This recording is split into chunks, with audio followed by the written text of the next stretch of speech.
నమస్తే రమగారు. నమస్తే జయ. రమగారు, ఏదైనా సిరీస్ కొత్తది స్టార్ట్ చేద్దామండి. చిన్న సిరీస్ స్టార్ట్ చేద్దాం. హ్మ్. ఇంతకుముందు చిలుకు చెప్పిన రహస్యం నండూరు రామ్మోహన్ రావు గారిది కథ ఒకటి చెప్పుకున్నాం మనం అవును. కదా. అవును. అయితే ఆ రోజు వాళ్ళు చెప్పిన వీడియోలో వాళ్ళ అమ్మాయి విని నాకు ఇంకొక పుస్తకం పంపించారు నిర్మల్ గారు. ఇదేంటంటే మయూర కన్య. హుహు. ఈయన జ్యోతిబాల పేరుతోటి రాశారు నండూరు రామ్మోహన్ రావు గారు ఆ కథని. అది బాలజ్యోతి పుస్తకాలకి అనుబంధవి చిన్న చిన్న నవల్స్ వచ్చి ఆ రూపంలో చేశారనమాట. చిన్న కథే, అంటే పెద్ద సీరియల్ ఏం కాదు, ఒక 4 భాగాలు 3-4 భాగాలలో అవుతుంది. ఓకే. బాగుంటుంది కదా. నండూరు రామ్మోహన్ రావు గారి శైలి కొంచెం డిఫరెంట్గా ఎలా ఉంటుందంటే చిల్డ్రన్ ఫ్రెండ్లీ అనమాట. పిల్లలకి నచ్చేలాంటి సాదా భాష, పెద్ద విషయాలు కూడా చాలా సింపుల్గా చెప్తారు. సరళమైన భాష బాగుంటుంది. ఓకే అండి. సో ఇవాళ అది స్టార్ట్ చేద్దాము. మయూర కన్య. పూర్వం మగధ దేశానికి మహాసేనుడని ఒక రాజుగారు ఉండేవారు. ఈయనకి లేక లేక ఒక కుమారుడు కలిగాడు. పిల్లవాడు భలే అందగాడట, పుట్టగానే కనపడ్డాడు. ఆయన విక్రమార్కుడు, అంత గొప్ప పేరు తెచ్చుకోవాలి, అంత గొప్ప శౌర్యవంతుడు కావాలని, అంత గొప్ప వీరుడు కావాలని పిల్లవాడికి విక్రమార్కుడు అని పేరు పెట్టారు. చాలా బుద్ధిమంతుడు, చక్కగా ఉండేవాడు, మంచి అందమైన వాడు.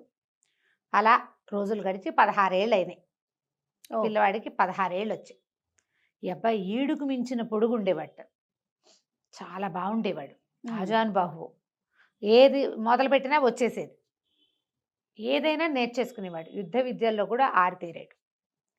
ఒకసారి అతను ఒక చోటకి ఎక్కడికో వెళ్ళి తిరిగి వస్తూ ఒక పురాతన బావి దగ్గర మంచినీళ్ళు తాగటానికి ఆగాడట. ఆ బావిలో అతనికి ఏదో తళతళలాడుతూ కనపడింది. ఎప్పటిదో బావి, చాలా పాతది. చూశాడు, ప్రయత్నం చేసి వాళ్ళ నాన్నకి చెప్పాడు. ఈ అబ్బాయి ఎలా కనపడేవాడంటే ఏ పురాణ పాత్ర దిగొచ్చేసినట్టు, మహాభారత పుటల్లోంచి పురాణ పాత్ర ఒకటి బయటకు వచ్చినట్టుగా ఒక పురాణ పురుషుడిలాగా కనపడేవాడు. ఆజానుబాహువు, మహాశౌర్యవంతుల లక్షణాలు కనపడేవి. హుందాగా మాట్లాడేవాడు, గంభీరమైన కంఠము, ఎంత బాగుండేవాడు. పిల్లలు ఏదైనా చెప్తే పెద్దవాళ్ళు కొట్టిపారేస్తారు. ఈ పిల్లాడిలో ఉన్న ఈ మహాపురుష లక్షణాలు ఉన్నాయి. దానివల్ల తండ్రి ఏమన్నాడంటే అబ్బాయి ఏదో చెప్తున్నాడు చూద్దామని కొంతమంది జ్యోతిష్కులు వాళ్ళు వీళ్ళు అందరూ కలిసి, ఆయన మంత్రివర్గము అంతా కలిసి వచ్చి ఆ నూతిలోకి చూశారు. అయితే చూడగా చూడగా చూడగా ఒక ఆయన ఏం చెప్పారంటే ఇది చాలా పురాతనమైన విల్లు. విల్లు ఇది బృహద్రథుడని ఒక గొప్ప రాజుగారు ఉండేవాడు, ఆయన చేయించిన విల్లు, ఇది ఆయనది. ఇది ఇక్కడ కనపడ్డం మన అదృష్టం, అబ్బాయికి మంచి యోగం ఉంది అందుకే కనపడింది అని చెప్పి ఆ విల్లుని తీద్దామనుకున్నారు. నూతిలోంచి విల్లుని తీయాలంటే ఏం చేయాలి, బంగారపు విల్లట అది. ఇక నీళ్లు తోడారు, ఎంత తోడారో, తోడగా చివరికి నీళ్ళన్నీ అయిపోయి, పూడికి తీసేటప్పుడు బావిలో నీళ్ళు అట్లాగే తోడతారు. బావుల్లో పెద్ద విపరీతంగా జలాలు ఊరవు, స్లోగా ఊరుతాయి. పై నీళ్ళన్నీ తీసేశారు. విల్లు కనపడుతోంది. 4-5 దిగారు, అది ఎత్తలేకపోయారు దాన్ని. అయితే ఈ అబ్బాయి ఏం చేశాడట, మన విక్రమార్కుడు తనే దిగాడు. దిగితే అవలీలగా ఎత్తేసేట దాన్ని. ఎంత బాగా ఎత్తాడో, ఆశ్చర్యపోయారు. పెద్ద ధనుస్సు అది, ఆ బావి కూడా చాలా పెద్దది, బరువైన ధనుసు. 4 మనుషులు ఎత్తలేని దాన్ని ఒక్కడే కుర్రాడు, 16-18 సంవత్సరాల వాడు, చిన్నపిల్లాడు, లెక్క ప్రకారం చిన్నపిల్లాడు కదా, అంతేగా. కానీ అతను బయటికి తీసుకొచ్చాడు. తర్వాత నా వెల్లుకి శాస్త్రోక్తంగా విధి విధాయకంగా పూజ చేసి దాని మీద ధనుర్విద్య నేర్చుకోవటం మొదలుపెట్టాడు. దాంతో ఎట్లాంటి విద్య పట్టుబడిందంటే అతనికి 2 చేతులతోటి చేసేవాడు, బాణాలు వేసేవాడు, సవ్యసాచిలాగా. పురాణ పురుష లక్షణాలు ఉన్నాయని చెప్పామా, ఆ చెప్పిన వాటికి ప్రూఫ్గా కనపడేవాడు అతను. చాలా బాగా అస్త్ర విద్య నేర్చుకున్నాడు. అసలు ఆ కోదండం అనమాట, అది మామూలుగా విల్లు అంటే చిన్నదిగా ఉంటుంది, ఇది మనిషిని మించిన పొడుగుంటుంది. దాంతో అతనికి రాని విద్య లేదు, రాని ఆలోచన లేదు. దాంతో ఎన్ని రకాలైనా చేయగలడు అతను. ఆకాశంలో గిరికీలు కొట్టే పక్షులను కూడా కొట్టగలిగేవాడు. ఓ చోట ఉన్నది కాదు, ఓ చోట ఎగురుతున్నది కాదు, గిరికీలు కొట్టవాడు తిరుగుతూ ఉంటుంది, దాన్ని కూడా కొట్టేవాడు అనమాట. సవ్యసాచిగా ఉండేవాడు.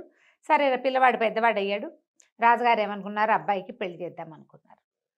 ఇతను లోకంలో ఎక్కడా లేని విలు విద్య, అలాగే ఎక్కడా లేని ఒక అమ్మాయి కావాలనుకున్నాడు. అపురూపమైన సౌందర్యవతి, అతనికి ఒక ఊహ ఉండేది, ఆ ఊహల్లో ఉన్న అమ్మాయి కావాలి. ఏవో ఫోటోలు పటాలు తెప్పించేవాళ్ళు, ఏమీ లేదు, ఎక్కేది కాదు అతనికి, లేదనేవాడు. అపురూపమైన అమ్మాయిని చేసుకోవాలి కోరిక. అతని ఉద్దేశం అది. మరి ఆ ఉద్దేశం ప్రకారం చేయాలంటే కుదరద్దు. మరి దేశ విదేశాల నుంచి ఫోటోలు వచ్చేవి, ఏముంది పటాలు వచ్చేవి. ఇప్పుడు ఫోటో అన్నప్పుడు పటం కదా, వచ్చినా అతను రిజెక్ట్ చేసేవాడు. అయితే ఏమైంది, మన వీళ్ళకి ఒక మంత్రి ఉన్నాడు, ఆయన పేరు అక్రముడు. ఆ అక్రముడు ఏమన్నాడంటే, మహారాజు మీ అమ్మాయి మన యువరాజు చెప్పేటువంటి అత్యద్భుత సౌందర్యవంతుల లక్షణాలని మా అమ్మాయికి ఉన్నాయి. మా ఇంట్లోనే పుట్టింది ఆ పిల్ల. మా అమ్మాయి మహాద్భుత సౌందర్యవతి, సంగీతానికి సరస్వతి, మామూలు కాదు. మా అమ్మాయి ఎంత అద్భుతమైన అమ్మాయి, మా అమ్మాయే ఇంకా అన్నాడు. అని మా అమ్మాయిని చేసుకుందాం యువరాజుకి, చేసుకోండి అని అడిగాడు.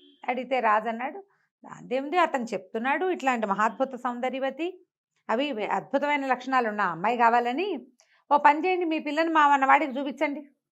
ఆయన ఒప్పుకుంటే నాకేం అభ్యంతరం లేదు. మాకల్లా ఏమిటి, ఇంత అపురూపమైన పిల్లవాడికి వాడంత అనుకున్నటువంటి అనురూపమైన సౌందర్యవతి కావాలి అంతే అనేసరికల్లా సరే ఒకరోజు అమ్మాయిని పిలిచారు, చూపించేసరికల్లా పిల్లాడు పెద్ద విరిచాడు. ఏమిటని అడిగాడు రాజు. ఆ అమ్మాయి పేరు కృష్ణవేణి, పేరుకు తగ్గట్టుగా ఇంత బారెడు జడుంది, నల్లటి జుట్టు, అది తప్ప ఇంకా సౌందర్యం అనేది ఏం లేదు, మామూలుగా ఉంది, బాగానే ఉంది, కానీ నేను అనుకున్న సౌందర్యం ఈ అమ్మాయి కాదు, ఈ అమ్మాయి కాదన్నాడు. అక్రముడికి ఒళ్ళు మండిపోయింది. మీ పిల్ల అంత అందగతి కాదు అంటే ఒళ్ళు మండదు. ఆయనకి ఒళ్ళు మండిపోయింది. అదేంటి మహారాజా, మా అమ్మాయికి ఏం తక్కువ యువరాజా అన్నాడు. తక్కువ ఎక్కువ కాదు, నేను అనుకున్న సౌందర్యం కాదు అంటే ఈయన ఏమన్నాడు, మీరు అనుకున్న సౌందర్యవతులు కావాలంటే ఏ దేవలోకంలోనో ఎక్కడో ఉంటారన్నాడు. దేవలోకం వెళ్ళి తెచ్చుకుంటానన్నాడు ఈ అబ్బాయి. ఫిక్స్ అయ్యాడు దానికి. అంతే, నేను వెతికి తెచ్చుకుంటా, నాకు కావాల్సిన అమ్మాయి ఏ లోకంలో ఉన్నా సరే నేనే ప్రయత్నం చేసి నా దారిని నేను వెళ్ళి నేను వెతికి తెచ్చుకుంటా అనేసరికల్ ఇంకేమంటారు. எனக்கு చాలా కోపం వచ్చింది, కానీ ఇక ఏం చేయాలో తెలియలా, వీళ్ళంతా చూద్దామనిపించింది. ఆయన ఏమనుకున్నాడు, తన కూతుర్ని యువరాణిని చేస్తే రేపొద్దున మహారాణి అవుతుంది, రాజ్యం తమదైపోతుంది అనుకున్నాడు. అది కుదిరేలాగా కనబడాల. అతని కూతురు అందగతే కానీ ఈయన అనుకుంటున్నటువంటి మహాద్భుత సౌందర్య రాశి అయితే కాదు. సరే తండ్రి సరే ఒప్పుకున్నాడు. కొద్ది రోజులు సరేలే, దేశాటను కనుక చేసి వస్తే పిల్లవాడికి కూడా లోకం తెలుస్తుంది, రేపు మహారాజు కాబోతాడు అందుకని చెప్పి ఓ పంచకళ్యాణి గుర్రమెక్కి తన చక్కగా విల్లుని చంకన పెట్టుకుని, తన విల్లుందిగా తగిలించుకున్నాడు, ధనుర్బాణాలు ధరించి తల్లిదండ్రులకు చెప్పేసి బయలుదేరాడు యాత్రకి. వెళ్ళగా వెళ్ళగా వెళ్ళగా ఎక్కడికో వెళ్ళిన తర్వాత అతను ఎక్కడికి వెళ్ళాడు, వీళ్ళు ఉన్నదేమో మగధ, ఇది ఆరావళి పర్వతాల వైపుకి వెళ్ళాడు. ఎంతో ప్రయాణంలో చూస్తూనే ఉన్నాడు ప్రపంచం అంతా. ఈ ఆరావళి పర్వతాల దగ్గర ఎట్లా కనపడిందంటే అతనికి ఒక 10 మంది ఒక వ్యక్తి మీద దాడి చేస్తున్నారు. అతని చేతిలో ఒక కత్తి ఉంది, కత్తి తెగదిప్పుతున్నాడు, చాలా అంటే వీరుడు, అతను యుద్ధం చేస్తున్నాడు. ఈ 10 మంది మనుషులు మంచి బలాఢ్యులు, గుర్రాలు ఉన్నాయి. వాళ్ళ డ్రెస్సింగ్ అది చూస్తే వాళ్ళు ఏదో ఉన్నత వంశాల వాళ్ళుగా లేరు, కొంచెం కుస్తీ పట్లు అవి పట్టే వాళ్ళలాగా ఉన్నారు, అంటే సాఫిస్టికేటెడ్ డ్రెస్సింగ్లో లేరనమాట. అప్పట్లో బట్టల్లో వేర్పాట్లు ఉండేవి, క్షత్రియోచితమైన బట్టలు వేరు, పనిపాటల వారి బట్టలు వేరు, తెలిసేది అట్లా. ఇతను ఏమనుకున్నాడు, చూస్తున్నాడు ఈ లోపల ఉన్న వాడి కత్తి కదలిక, వాడి లాఘవము, వాడి కదలికలు చాలా ఆసక్తి గొలుపుతున్నాయి. ఇతనికి కత్తి యుద్ధాలు అవి అలవాట్లేదు, విలువిద్యే కదా వచ్చు. కానీ అయితే ఏమైంది, సరే చూస్తూ ఉండగానే ఒకడెవడో దొంగ దెబ్బ తీయబోయాడు. ఇతను వెనకాల నుంచి బాణం వేసి కొట్టాడు. వాడు అక్కడి నుంచి లోపలికి వెళ్ళాడు, ఆ గుంపులోకి వాళ్ళ దగ్గరికి పరిగెత్తేసరికల్లా రెండో మనిషి సడన్గా వచ్చాడు. ఆజానుబాహు, పెద్ద విల్లు, పెద్ద గుర్రం, బ్రహ్మాండమైంది. దాన్ని చూసేసరికల్లా వాళ్ళు కూడా కాస్త హడావిడి పడ్డారు. ఇక అది 2 మనుషులు తోడయ్యేసరికల్లా 10 మంది కాళ్ళకి బుద్ధి చెప్పి పారిపోయారు. అబ్బాయి వాళ్ళందరూ పారిపోయేసరికల్లా సరే వీళ్ళిద్దరూ మాట్లాడుకుంటే అతని పేరు శక్తిసింహుడు, పాటలీపుత్రానికి చెందినవాడు. నాకు ఒక ఖడ్గ విద్య వచ్చు, ఏ రాజు దగ్గరైనా ఈ విద్యను చూపించుకుని పొట్ట పోసుకుందామని బయలుదేరాను. నా దగ్గర ఉండేది 10 వరహాలు, అంతకంటే ఏం లేవు నా దగ్గర. దానికే 10 మంది దొంగలు వెంబడబడి ఇగో ఇలా చేశారు, ఇంత యుద్ధం చేశారు అంటే నీ కత్తి లాఘవని నేను చూశాను అన్నాడు. కనపడింది కదా 10 మందిని బాగా నిలేసావు, వాడెవడో దొంగ దెబ్బ తీయబోయాడు కాబట్టి నువ్వు దొరికావు, కానీ లేకపోతే నువ్వు దొరికేవాడివి కాదు. నీ కత్తి తిప్పే విద్య చాలా బాగుంది, మన ఇద్దరం స్నేహితులుగా ఉందామన్నారు. సరే నువ్వెవరంటే 8వ దేశం అంటే మగధ దేశం. సరే ఏమిటి అంటే మా నాన్న అక్కడ రాజు అని చెప్పాడు. ఆయన అతను ఆశ్చర్యపడి, ఏమిటి నువ్వు యువరాజువా?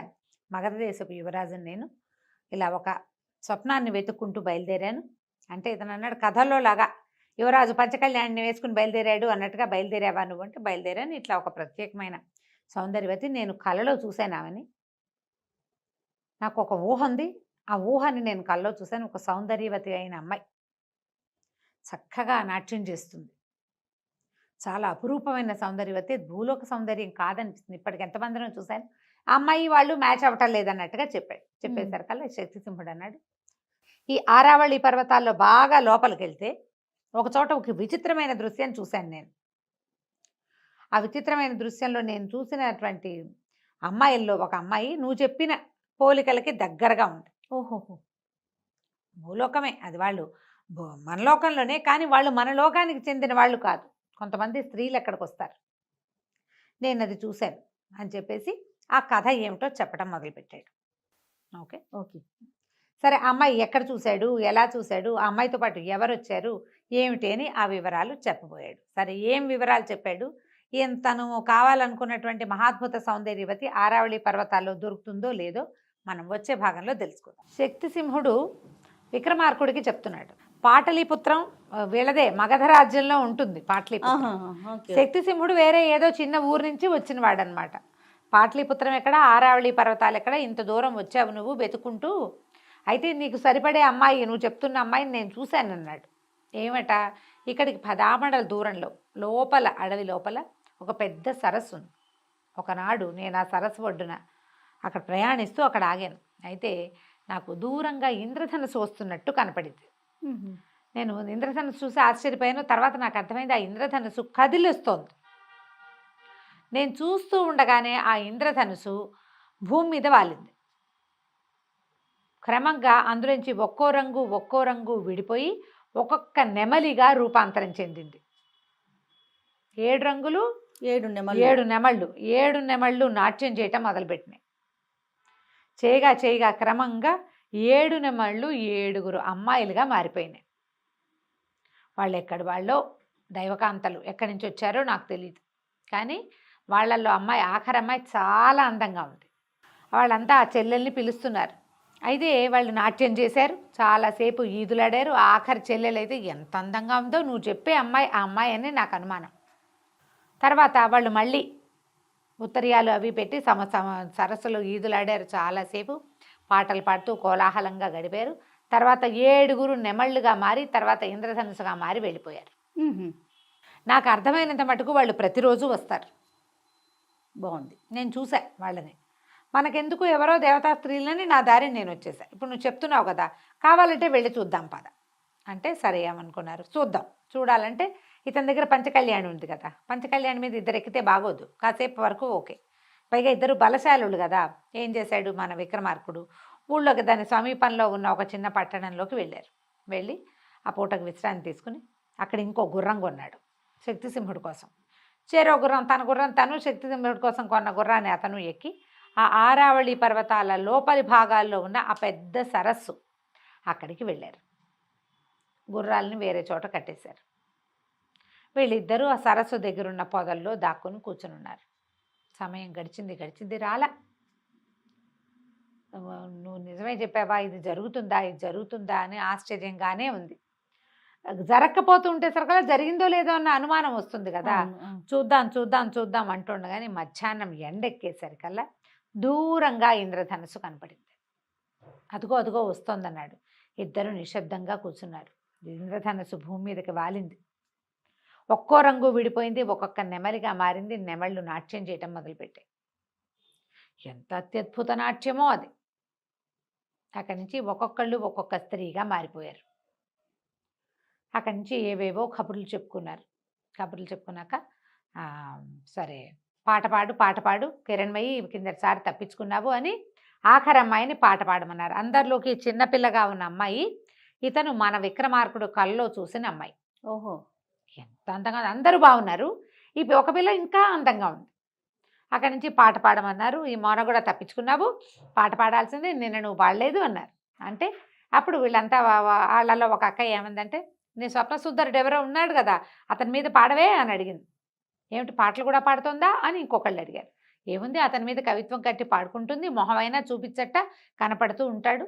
ఎన్నాళ్ళుగాను కవిత్వం రాసుకుంటుంది, అదే పాట పాడుతుందని ఓ పాట పాడిచ్చారు. పాడితే ఎవరో స్వప్న సుందరుడు ఆ పిల్లకి రోజు కల్లో కనపడతాడు. అతని ముఖం ఈ అమ్మాయి చూడలా, చూచాయిగా తెలుసు అతను, కానీ తెలియదు. ఆ అమ్మాయి పాట పాడింది, సిగ్గుపడుతూ మహానందంలో మునిగిపోయాడు విక్రమార్కుడు. మన శక్తిసింహుడు అన్నాడు, నువ్వేనేమోనయ్యా నీ గురించే పాడుతోందో ఏమిటో అమ్మాయి, నీకు ఆవిడ కల్లో కనపడింది, ఆవిడనే పెళ్లి చేసుకోవాలని ఉంది, ఆవిడ కూడా నువ్వు కల్లో కనపడతావు, దైవం విధించిన సంవిధానం ఇది, మరి వీళ్ళని ఎట్లా పట్టుకోవటం, వీళ్ళు దేవతా స్త్రీలు, ఇక్కడ వాళ్ళే లేరు, ఏ గ్రహాంత వాసులు ఎక్కడి నుంచి వచ్చారు, ఏదో దేవలోకం నుంచి వచ్చారో తెలియదు కదా అంటే ఏమన్నాడు, అలా కాదు, వాళ్ళు ఇప్పుడు స్నానానికి వెళ్తారు, ఉత్తరీయాలు తీసి అక్కడ పెడతారు, ఆ ఉత్తరీయాల వల్లే వాళ్ళు నెమళ్ళుగా మారతారు. నేను చూశాను కిందటిసారే, ఇప్పుడు కూడా మనకు అర్థమవుతుంది.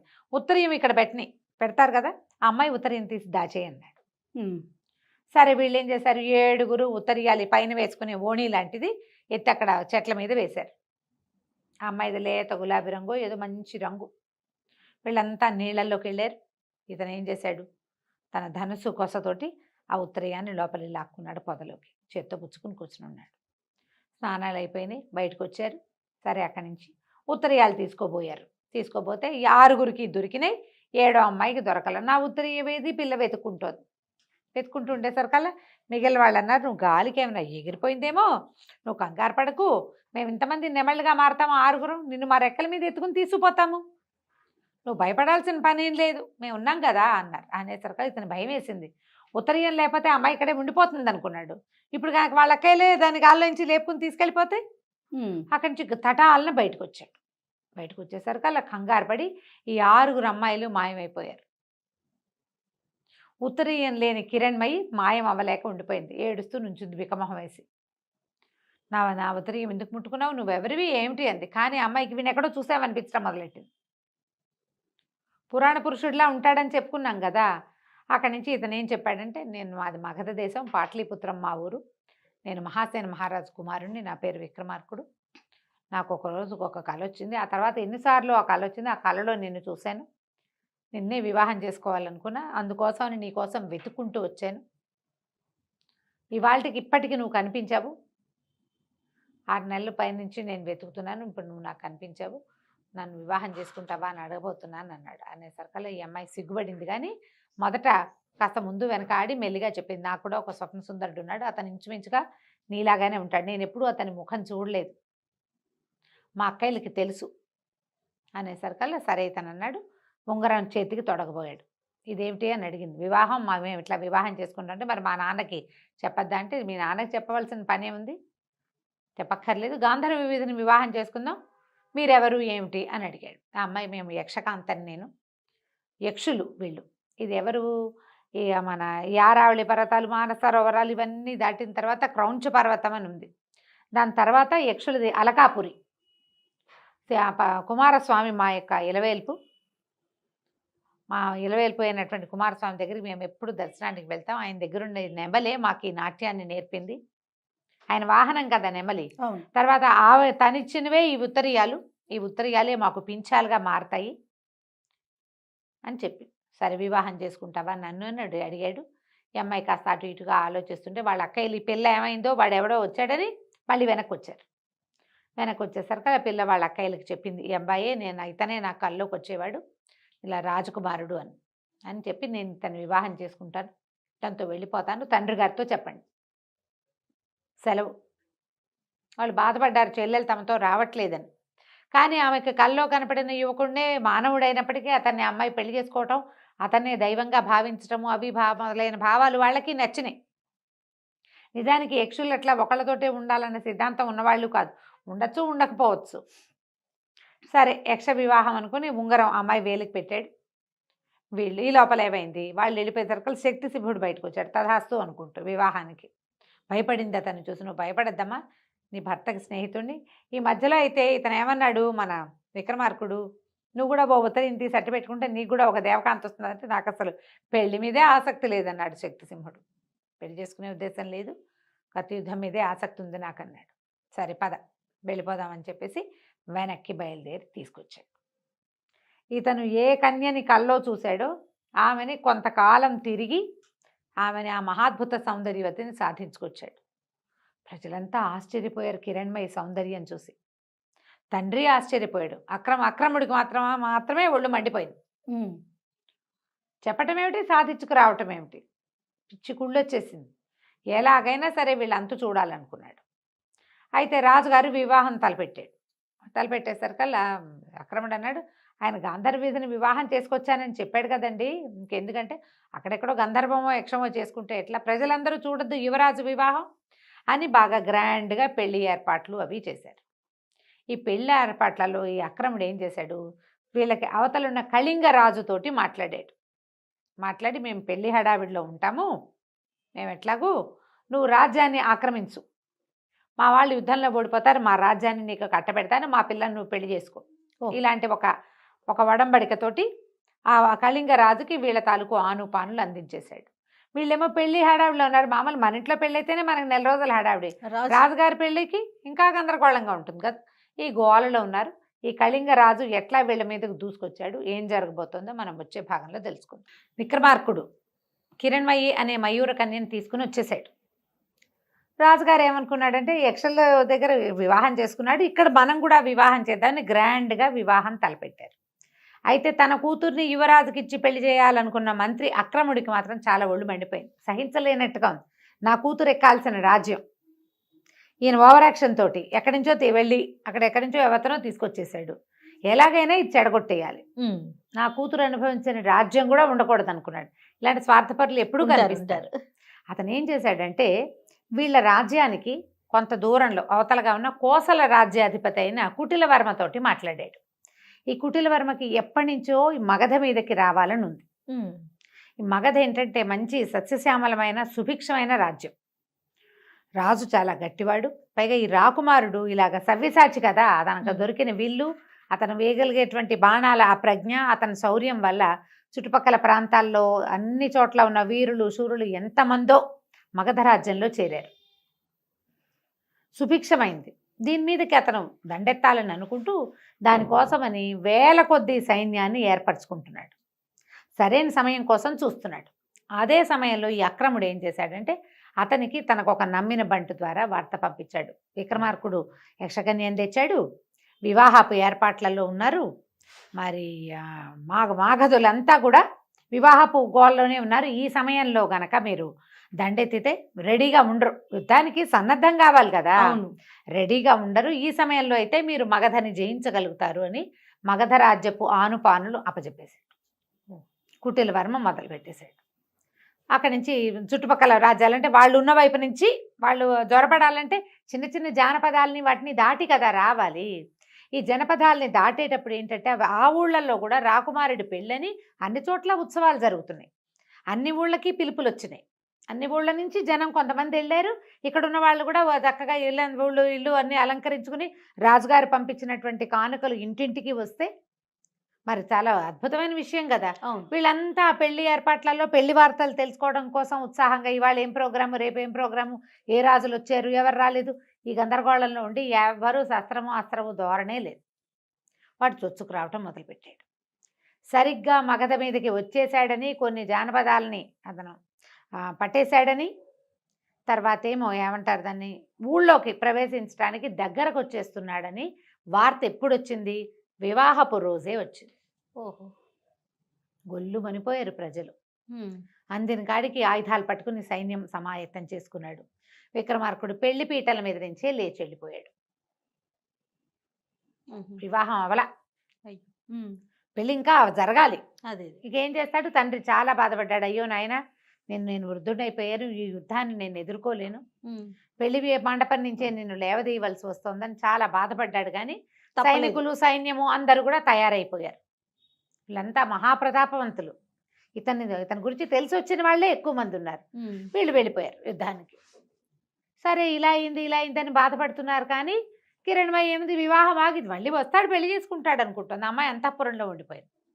ఒక వారం గడిచేసరికల్లా విక్రమార్కుడు పట్టుబడ్డాడన్న వార్త వచ్చింది.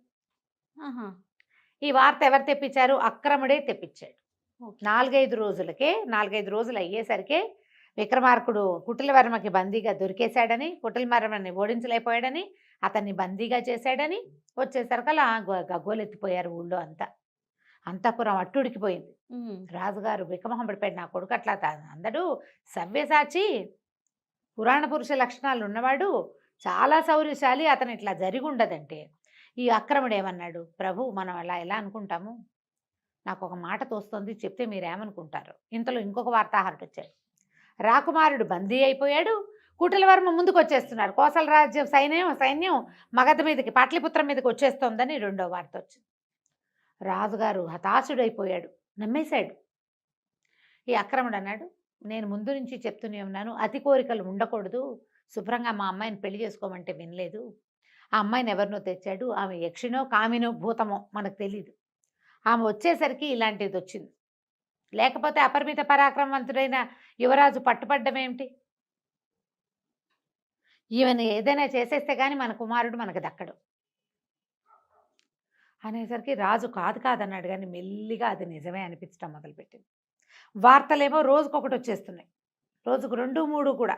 పట్టుపడ్డారు, అదే పేరు, ఆ ఊరు దాటేశారు, ఈ ఊరు దాటేశారు, రాజకుమారిని శిక్షిస్తారు, ఏం చేస్తారో తెలియదు. అవును.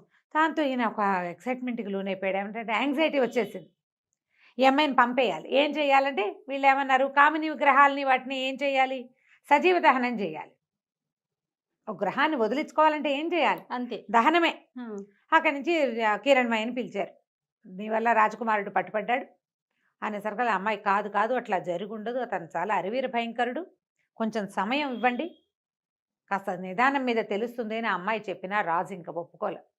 ఇప్పుడు తన కుమారుడు ఏమైపోతాడన్న దీంతో ఈ అమాయకపు పిల్లని ఇట్లా పాడు చేసేస్తున్నామని అనుకోలేదు ఆయన. అనుకోక పెద్దగా మంటలు అవి చేసి ఏర్పాటు చేసి, అగ్నిగుండం ఏర్పాటు చేసి, గుండంలోకి నీ అంతటి నువ్వు స్వచ్ఛందంగా వెళ్ళిపో అని చెప్పి ఆ అమ్మాయిని అగ్నిగుండం దగ్గరికి పెట్టేశారు, తీసుకొచ్చేసారు. ఇక అమ్మాయి ఏం చేస్తుంది, దుఃఖం, ఏం చేయాలో తెలీదు, అవమానం, నీ వల్లే రాకుమారుడు పట్టుపట్టాడని అంతఃపురం అందరూ అసహించుకుంటున్నారు, మాటలు అవే పుట్టేస్తాయి కదా. అంతే.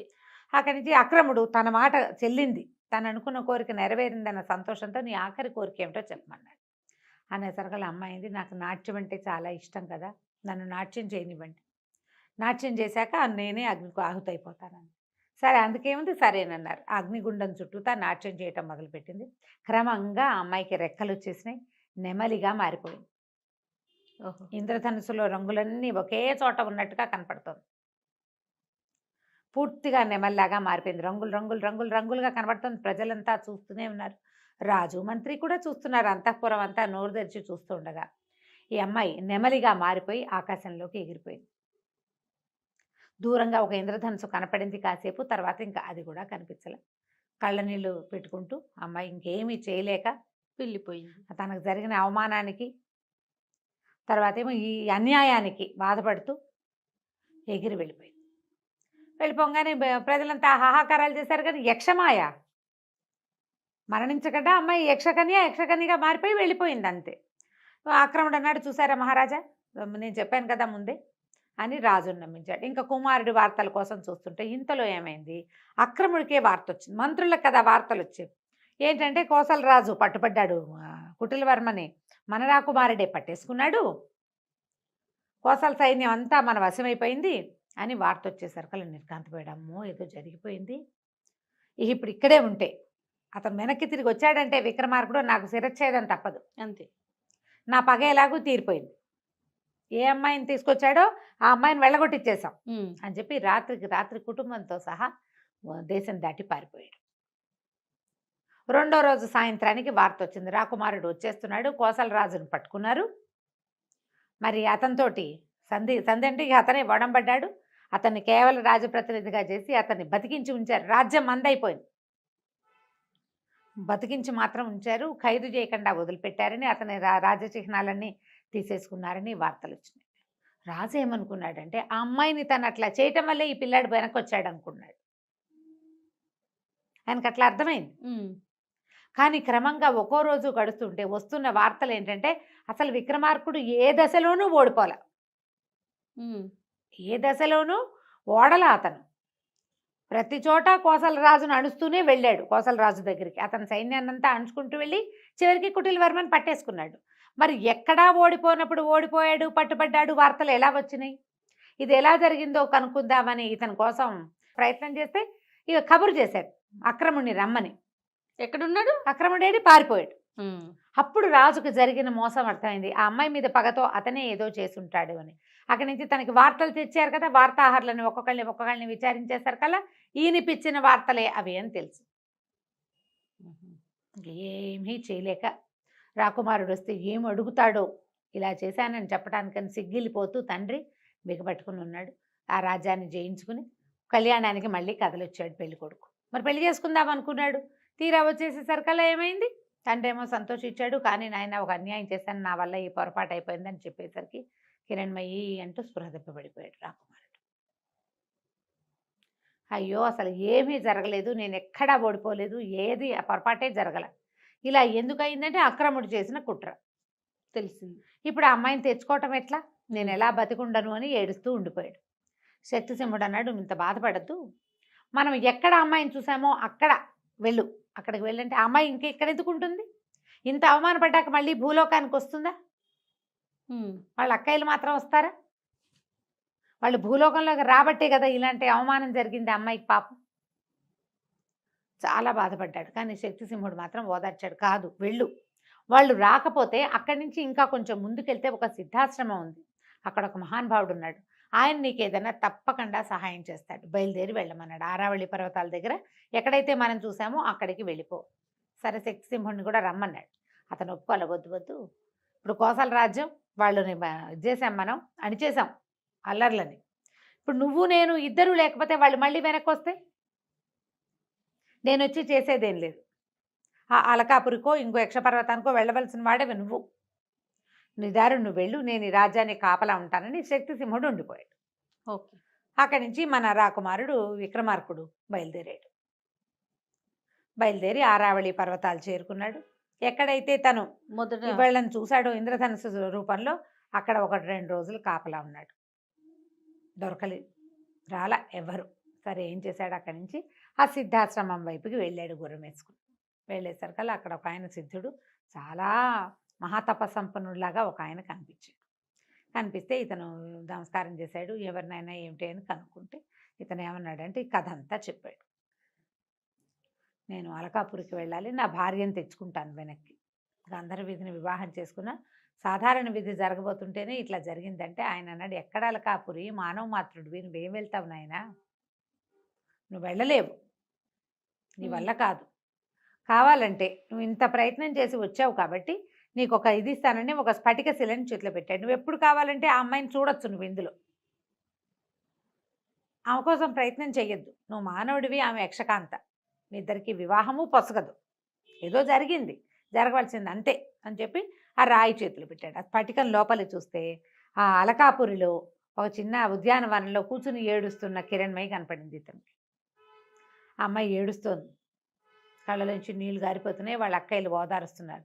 అమ్మాయిని చూసి ఏడుస్తున్న అమ్మాయిని చూసారు కల్లా ఆ కిరణ్మయ్య అని మూర్చిపోయాడు ఈ అబ్బాయి.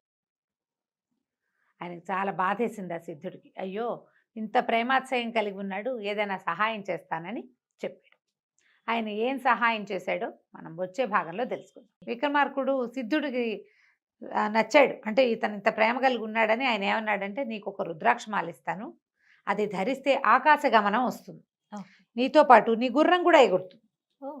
ఓకే, ఎగిరితే ఇక్కడి నుంచి నువ్వు హిమాలయాల మీదకి వెళ్తావు, హిమాలయాలు దాటాక నీకు క్రౌంచ పర్వతం కనపడుతుంది, క్రౌంచ పర్వతం దాటాక అక్కడ దాకా నీకేం భయం లేదు, క్రౌంచ పర్వతం దగ్గర భయం కలుగుతుంది. దాని తర్వాత కైలాస పర్వతం, దానికి ఎడం వైపు చర్యల మీద ఆ యక్షపర్వతము, దాంట్లో అలకాపురి ఉంటాయి. ఇలా వెళ్ళాలి నువ్వు, ధైర్యం చేసి వెళ్ళిపోయి అక్కడికి వెళ్ళే ఆకాశ గమనం వరకు నేను ఇస్తా, తర్వాత సమయోచితంగా వీరోచితంగా నువ్వేం చేస్తావో అది చెయ్యి చెప్పాడు. సరే ఆ రోజు రాత్రి అక్కడ పడుకుని పొద్దున్నే లేచి అక్కడ సరస్సులో స్నానం చేసి ఆయన ఇచ్చిన కందమూలాలు భక్షించి దండం పెట్టి ఆ రుద్రాక్ష మెళ్ళ వేసుకున్నాడు. రుద్రాక్షమాల గుర్రాన్ని ఎక్కాడు, గుర్రం ఒకేసారి గాల్లో లేచింది, ఆకాశ గమనం వచ్చేసింది కదా. అక్కడి నుంచి ఇతను ఈ మన ఆరావళి పర్వతాల దగ్గర నుంచి అలా వెళ్ళి క్రమంగా భారతదేశంలో ఇదేమో దాని మన ఏమంటారు అది కురు పాండవ యుద్ధం జరిగిన అది కురుక్షేత్రము కురుక్షేత్రం. అవి చూస్తూ ఒకటి ఒకటి ఒకటి దాటుకుంటూ హిమవన్నగం దాటి ముందుకెళ్తే ఇప్పుడు అప్పటిదాకా ఏముంది, ఆ పైకి వెళ్తుంటే మామూలుగా పైకి వెళ్తే భయం వేయాలి. హిమోత్పర్వతము దాని ముందుండే ఇంకేదో పర్వతం ఇవన్నీ దాటినా భయం వేయాల. క్రౌంచ పర్వతం దగ్గరికి వెళ్ళేసరికల్లా ఆయన సిద్ధుడు చెప్పినట్టే భయం వేసింది. 3 శిఖరాలు ఉన్నాయట. ఆ 3 సాధారణ కొండ శిఖరాల్లాగా లేవవి, సజీవంగా ఉన్నాయి. ఒకదాంతో ఒకటి కుమ్ములాడుకుంటున్నాయి శిఖరాలు. ఆ, ఒకటి రెండో దాన్ని కుమ్ముతుంది, అది వంగిపోగానే మూడోది వచ్చి మొదటి దాన్ని కుమ్ముతుంది. ఇట్లా పైకి కిందకి పైకి కిందకి అయిపోయినాయి, ఒకదాన్నొకటి గుద్దేసుకుంటున్నాయి. దేవతలు కూడా భయపడతారు వాటి మధ్యలోకి వెళ్ళటానికి. అవి ఎలా దాటాలో తెలియలా. ఏ క్షణాన్ని ఏది పైకి వచ్చేస్తుందో తెలీదు, ఏది కుంగిపోతుందో తెలీదు. మూడోది వచ్చేస్తుంది, ఈ రెండింటిని చూసుకుంటే మూడోది వచ్చేస్తుంది. అప్పుడు వీరోచితమైన ఆలోచన ఒకటి చేశాడు. ఒకేసారి తన ధనుసుకి 3 బాణాలు సంధించి 3 బాణాలని 3 శిఖరాలకి తగిలేలాగా కొట్టాడు. దెబ్బకి కుంగంగానే గుర్రాన్ని నదిలించి దాటేశాడు. దాటేస్తే కైలాస పర్వతం దాటాడు. పరమేశ్వరుడికి పైనుంచే నమస్కారం చేసుకున్నాడు. యక్ష పర్వతం కనపడింది. అక్కడి నుంచి అలకాపురి ఎంత బాగుందో, అక్కడ ఎంత బంగారం ఉందో. ఇల్లు అది కుబేరుడిది కదా అలకాపురి అనేసరికల్లా. ఆ నగరం మొత్తం అంతా బంగారుమయం, బంగారంతో చేసిన ఇళ్ళు, వాకిళ్ళు. అసలు ఎన్ని రకాల కట్టడాలు, ఎంత బంగారమో, ఎలా మెరిసిపోతోందో అది. చాలా చాలా చాలా బాగుంది. అక్కడి నుంచి ఒక సరోవరం ఉంది, పెద్ద పెద్ద సరోవరాలు, ఒక పెద్ద ఉద్యానవనం, చైత్ర రథం అట దాని పేరు. అందులో ఒక పెద్ద సరస్సు ఉంది. కిరణ్మయి మొదట కలిసినప్పుడు చెప్పింది, మీకు మానస సరోవరం ఉంది కదా, మీరు ఇక్కడికి ఎందుకు వస్తారు అంటే, మాకు కూడా చైత్ర రథంలో పెద్ద సరస్సు ఉంది, దాంట్లో బంగారు హంసలు తిరుగుతూ ఉంటాయి. హంసలకి నెమళ్ళకి వైరం. మేము నాట్యం చేస్తాం, ఈ నెమళ్ళుగా మారుతాం, వాటికి పడదు. అందుకని మేము అక్కడ కాకుండా భూలోకానికి వస్తున్నాం, మా నాట్యానికి అడ్డం లేకుండా ఉండటం కోసం అని చెప్తుంది. అది ఇప్పుడు చూస్తాడనమాట. బంగారు తామర పువ్వులు, ఈ హంసలు ఆ తామర తోళ్ళని కొరికి తింటున్నాయి. పువ్వులు ఇట్లా బంగారు రంగు పువ్వులు, కింద చక్కటి నీరు పీల్చడానికి తామర తూళ్ళు ఉంటే తామర తూళ్ళని తింటాయి. చాలా విశేషంగా ఉంది. అతను అక్కడే కూర్చున్నాడు. ఈ అమ్మాయిని ఎట్లా కలుసుకోవాలా అని. ఇంతలో కొంతమంది ఆడపిల్లలు నీళ్లు తీసుకెళ్ళటానికి కడవలతో, బంగారు కడవలు, ఇక అంతా బంగారమే, వచ్చారు. వచ్చేసరికల్లా వాళ్ళల్లో ఒక అమ్మాయి కొంచెం నిదానంగా నడుస్తుంటే, ఆ అమ్మాయిని మంచినీళ్ళు ఇవ్వవా అని అడిగాడు.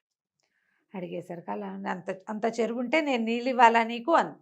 అంటే చెరువులో నీళ్ళు ఉన్నాయిలే, నీ అంత అందమైన అమ్మాయి చేత్తో నీళ్ళు తాగితే బాగుంటుందని నీకు నీళ్ళు తాగటం, నీళ్ళు పోయమన్నాడు. కడవతో నీళ్ళు వస్తుంటే ఆ అమ్మాయి అప్పుడు పరిశీలించింది, ఇతను ఎంత సమున్నతాకారుడు, ఎంత తేజస్శాలి, ఎంత సౌందర్యవంతుడు, మీరెవరు, ఎక్కడి నుంచి వచ్చారు అని అడిగింది.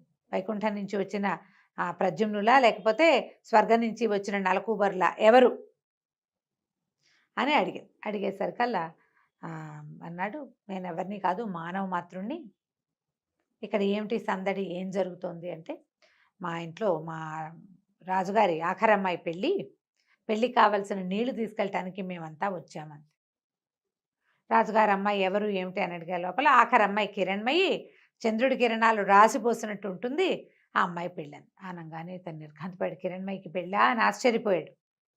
ఆమె ఎవరో మానవ మాత్రుడిని ప్రేమించిందని తండ్రి అసలు రానివ్వలేదు. నువ్వు బాగున్నావు, నువ్వు అందంగా ఉన్నావు, నీ పేరెంతో బాగుంది అనగానే ఇలా రహస్యాలు చెప్పేస్తారు ఆడపిల్లలు. చూడండి ఎన్ని మొత్తం చెప్పేసింది. మా రాజుగారికి 7 కూతుళ్ళు, 6 అమ్మాయిలకి పెళ్ళిళ్ళు అయిపోయినాయి. ఆఖరమ్మాయి పెళ్ళి, ఈ అమ్మాయి ఒక మానవుడిని ప్రేమించింది. అప్పుడు ఆ అమ్మాయికి స్ట్రైక్ అయింది.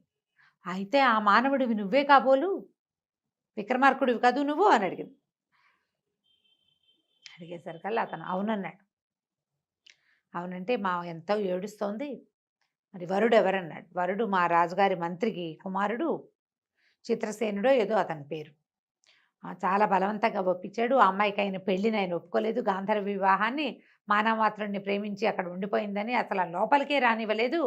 పైగా అమ్మాయి నువ్వు లేని సమయంలో చాలా అవమానపడి వచ్చింది దుఃఖంతో. అక్కయ్యలు చాలా బతిమలాడితే మళ్ళీ వివాహం చేసుకుంటానని ఒప్పుకున్నాకే లోపలికి రానిచ్చాడు. వేరే దారి లేక ఒప్పుకుంది. కంటికి కడివేడు నీళ్లతోటి ఏడుస్తూ ఉంది. ఆ అమ్మాయి నేను కల్లో కనపడింది, అతను నేను వరించాను, ఆయన ఉండగా నాకే అవమానం జరగలేదు అని చెప్పినా కూడా తండ్రి ఒప్పుకోలేదు, నీతో పెళ్ళికి ఒప్పుకోడు అంటే ఇతను ఏమన్నాడు, సరే నేనేదో చేసుకోగలిగే ప్రయత్నం చేసుకుంటా అనే ఉంగరం తీసి చేతిలో పెట్టాడు. ఈ ఉంగరం ఇవ్వు అని. దాని మీద ధనుస్సు బొమ్మ ఉంటుంది, తండ్రి గుర్తు, అతని రాజముద్ర. ఇంతలో ఏమైంది, ఇక్కడ ఎవరో ముందు వెళ్ళిపోయారుగా ఆడపిల్లలు కొంతమంది, ఎవరో మానవుడు ఉన్నాడు సరస్సు దగ్గర చైత్రరథంలో అని కబురు వెళ్ళిపోయింది. సైనికులు వచ్చేసారు, ఎవడు మానవుడు ఏడని ఇతన్ని పట్టేసుకున్నారు. ఈ లోపల ఈ ఉంగరం చూసుకుంది ఆ పిల్ల. ఈ అమ్మాయి వెళ్ళి హరిణి వెళ్ళి ఉంగరాన్ని ఇచ్చింది కిరణ్మయికి. ఉంగరం ఇచ్చేసరికల్లా ఆశ్చర్యపోయింది, ఎక్కడిదే ఈ ఉంగరం అంది. ఉంగరం ఎలా వస్తుందమ్మా, ఉంగరం పెట్టుకున్నవాడు వస్తేనే ఉంగరం వస్తుంది మరి అని అనేసరికి ఎక్కడున్నాడు ఏంటి అంటే అని పరిగెత్తుకుంటూ వెళ్ళింది. నాన్న నా భర్త వచ్చేసాడు, నా వివాహం ఆపేసి నా భర్తకి నన్ను ఇచ్చి పంపించేసామంటే ఆయన ఒప్పుకోలేదు. మానవుడు వాడు ఎట్లా వస్తాడు అంటే, కాదు అతను చాలా పరాక్రమశాలి తేజశాలి అంటే ఒప్పుకోలేదు. కానీ వాడి సంగతి చూస్తాను, వాడిని చంపేస్తాను అన్నాడు. అయ్యమ్మ ఏడ్చుకుంటూ అక్కయ్యల దగ్గరికి పరిగెత్తింది. నా భర్త వచ్చేసాడు, నా కోసమే వచ్చాడు, ఇంత శ్రమపడి వచ్చాడు, నాన్నేమో పెళ్ళి అంటున్నాడు, చంపేస్తానంటున్నాడు, సహాయం చేయమని. అక్కయ్యలు 6 పరిగెత్తుకొచ్చారు తండ్రి దగ్గరికి.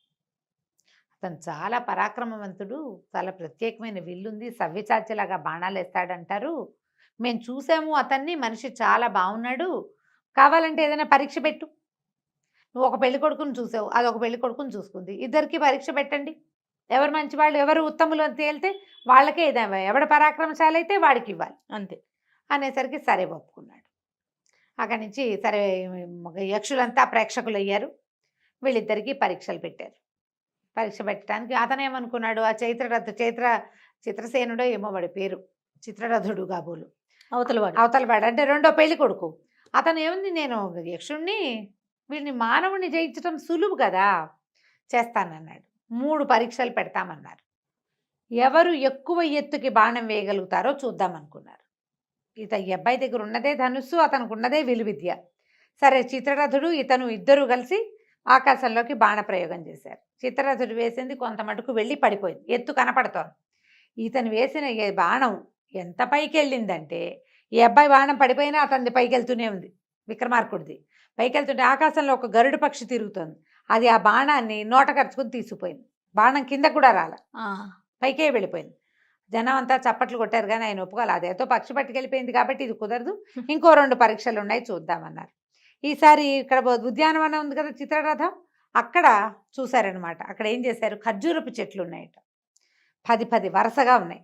వీటిలలో ఎక్కువ వృక్షాలని పడగొట్టేవాడు సాటి లేని విలుకాడు. ఇద్దరు చెరుకో పక్కన వేశారు, నుంచున్నారు. ఈ అబ్బాయి గంధర్వ పెళ్లి కొడుకు వేసిన దాంతో ఏమో మొదటి చెట్టు చీలిపోయింది, రెండో చెట్టుకి గుచ్చుకుని ఆగిపోయింది. మన విక్రమార్కుడు వేసిన బాణం మాత్రం 5 చెట్లను చీల్చుకుంటూ వెళ్ళి 6వ చెట్టుకు గుచ్చుకుంది. చెట్లలో నుంచి వెళ్ళిపోయింది అనమాట. ఎంత బలంగా లాగుతారో అంత స్పీడ్గా కదా వెళ్ళేది. బాణం ఎలా వెళ్తుంది, బలాన్ని బట్టే. వెళ్ళేసరికి కదా అందరూ చప్పట్లు కొట్టారు, శబాష్ శబాష్ అన్నారు. రాజుగారి కొళ్ళు మండిపోయింది ఆ యక్షరాజుకి. అయినా సరే 3వ పరీక్ష ఉంది, ఇదంత తేలిక కాదు అని చెప్పి వరుసగా గవాక్షాలు ఉంటాయి, హోల్స్ లాగా గోడకి కోడలైంచి ఒక చెయ్యి బయట పెట్టి ఉంటుంది, అందులో కిరణ్మయి చెయ్యి ఏదో గుర్తుపట్టాలి. 7 అమ్మాయిలు నుంచున్నారు, 7 హోల్స్ ఉన్నాయి, 7 కిటికీలోంచి చెయ్యి బయటకు వచ్చింది. ఈ అబ్బాయి ఆ చెయ్యి పట్టుకుని చెప్పాలి. పట్టుకోవచ్చా, చూసండి, పట్టుకోవటమో చూసో ఏదో ఒకటి చెయ్యాలి. చేతులు బయట ఉంటే కిరణ్మయి చెయ్యి గుర్తుపట్టాలి. పాణిగ్రహణం చేసావు కదా నువ్వు, గుర్తుపట్టమన్నాడు. మొదటి పెళ్లి కొడుకు వచ్చాడు, 3వ చెయ్యిని ఇదే అన్నాడు, కాదు అది 3వ అమ్మాయిది అయ్యింది, కుదరలేదు. ఊరికే అంటే ఫ్లూక్గా చేయవలసిందే. కాకపోతే ఇతను మాత్రం ఒక్కో చెయ్యి చూసుకుంటూ వెళ్ళాడు. మధ్యలో కిరణ్మయి చెయ్యి గుర్తుపట్టాడు. ఆ చేతి మధ్యవేలికి తన బాణం గుర్తున్న ఉంగరం ఉంది, తందే ఉంగరం. సమయస్ఫూర్తితో ఆ అమ్మాయి ఆ ఉంగరం పెట్టుకుని అతనికి సహాయం చేసింది. ఇందులో ఇతని ప్రజ్ఞ కాదు, జస్ట్ ప్రెజెన్స్ ఆఫ్ మైండ్ ఉంది అంతే. అన్ని చేతులు ఒకేలా ఉంటాయి, ఒకే వయసు ఉన్న ఆడపిల్లల చేతులు ఒకలానే ఉంటాయి, అందరికీ కంకణాలు ఉంటాయి, ఉంగరాలు ఉంటాయి, గోళ్ళకి రంగులు అవి ఉంటాయి. సమయస్ఫూర్తి ఆ ఉంగరాన్ని చూసుకున్నాడు అంతే. గుర్తుపట్టేసరికల్లా ప్రజలంతా సంతోషించారు. అమ్మాయి ఎవరి మీద మనసు పడిందో అతను సరైన వాడు, అది కదా కావాలి. అమ్మాయిలు మనసులో ఏమిటి పడుతూనే ఉంటారు ప్రతి వాళ్ళ మీద, చాలామంది మీద మనసు పడతారు ఆడపిల్లలు. ఆ క్షణానికి ఎవరు నచ్చితే వాళ్ళే. అవతల వాడు దానికి తగిన కెపాసిటీ, పిల్లని రక్షించగలిగేవాడు కావాలి కదా. సరే రాజు చాలా సంతోషించి యక్షరాజు కిరణ్మయిని ఇచ్చి విక్రమార్కుడికి వివాహం చేసేసాడు. కొంతకాలం అక్కడ గడిపిన తర్వాత బోల్డంత సంపదతోటి, తర్వాత ఈ యక్షలోకంలో ఉండేటువంటి అనేక రకాల వింతలు విడ్డూరాలతో కూడినటువంటి పెద్ద విమానంతో ఈ అబ్బాయి ఆ గుర్రం ఎక్కి తన భార్యను కూడా తనతో పాటు ఎక్కించుకుని భూలోకానికి తీసుకొచ్చేసుకున్నాడు. చాలా కాలం పాటు మయూరకన్యతోటి భూలోకాన్ని పరిపాలిస్తూ హాయిగా సంతోషంగా ఉన్నాడు. కథ కంచికి మనం ఇంటికి. సూపర్. నమస్తే అండి. నమస్తే.